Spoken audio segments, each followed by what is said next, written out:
I'm now going to sort of dive down a layer to the UK and try and share with you some reflections and insights into how it was for us in 2012 in the UK. So firstly, in terms of our lending, and I just sort of took it back a bit to not to demonstrate how wonderful we were in terms of our growth, but just to give a sense of how the journey has been really. And I think that that journey continues to today and into 2013. But in 2012, we increased our lending to almost £500 million. We increased it by about 62 million in net terms, which actually means that we actually put money out the door to the tune of about 90 million, because fortunately our customers continue to repay us. So there's a sort of bit of a catch up there. So that's 92 million of new money going out into the sectors that we work in. And I'm delighted to say that as of today, it's well in excess of £500 million. And I love using that word, £500 million. It makes me feel really good. But it's really important to get a sense of what's behind those numbers, because they are just numbers. And also to say actually that that's happening at a time when many banks are obviously not lending very much. That makes it even more significant, I think. But, you know, what do those numbers represent? And I just sort of had a quick scan across the amazing range of activity that we engage with.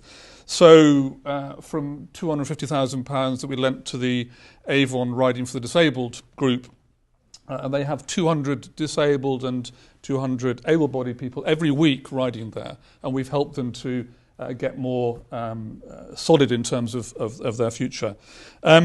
And that compares with 5 million that we lent to Court Royal Developments, and they're developing 25 residential homes with on-site care facilities.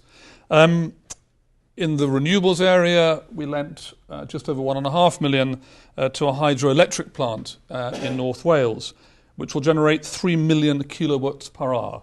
I don't really know what that means, actually, but it just sounds like a fantastic number. And then 1.5 million lent to our first solar project in the UK. So really feels like it's money being put to good effect. And then there's our continuing support for farming and all that is organic, and a focus at the end of last year and coming into this year on green tourism, which was a really interesting growth area.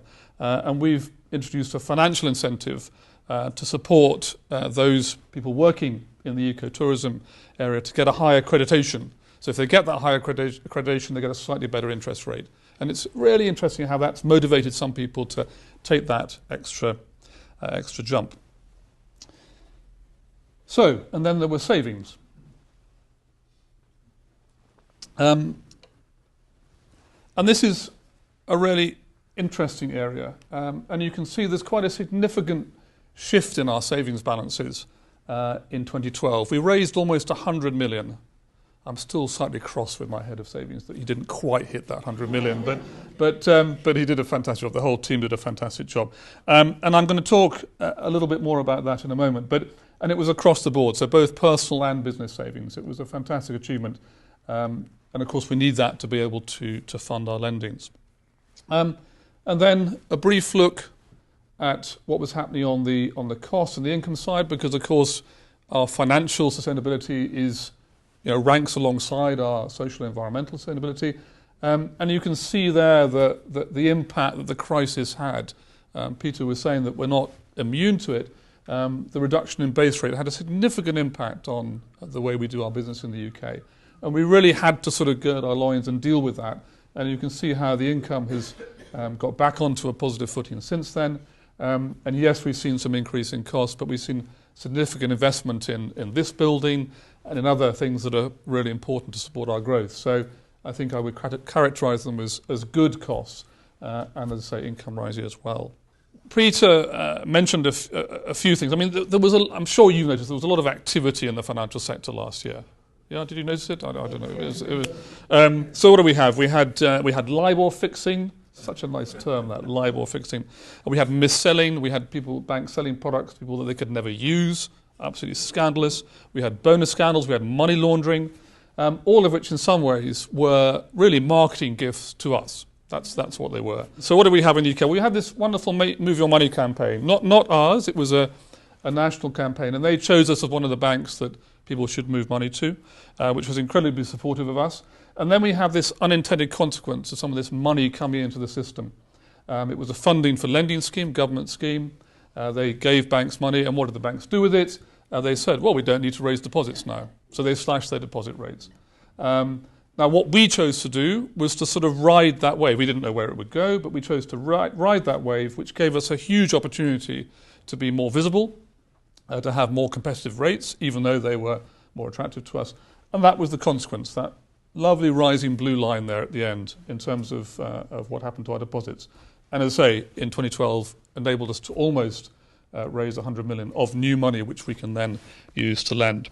What's important is really where we're going with all this. And I think what the activity of last year has done is set us up really well to capture what is happening. And in order to do that, we obviously need the full range of products that customers require.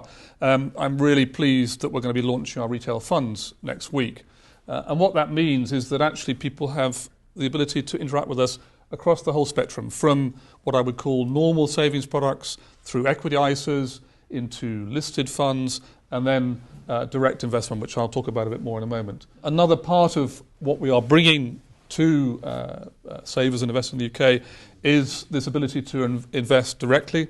And it's a really important part of what is happening. It's a relatively young, it's a relatively sort of new and growing and emerging part of the social investment arena.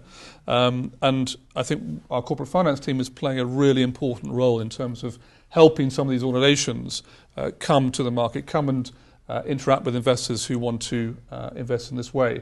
And there are some really interesting and impactful initiatives taking place here, and it gives us an opportunity to engage with trusts and foundations and the big society capital at a time when actually what's needed, there is money there, what's needed is really good projects for that money to invest in. What is really important is that all this activity, and it was a very exciting year for us in terms of what's going on, comes together in a way that feels very joined up and that does work together to increase our profile and the awareness of what we're doing in the UK. And we are on a journey in that regard, and we have further to go. But I do feel that last year was a bit of a tipping point for us in that regard, and we can really hopefully build on that and take it further. So 2012 was a great year, not least because of some of the truths that emerged from the financial sector and how they were in such stark contrast in a way to how we operate and what we do.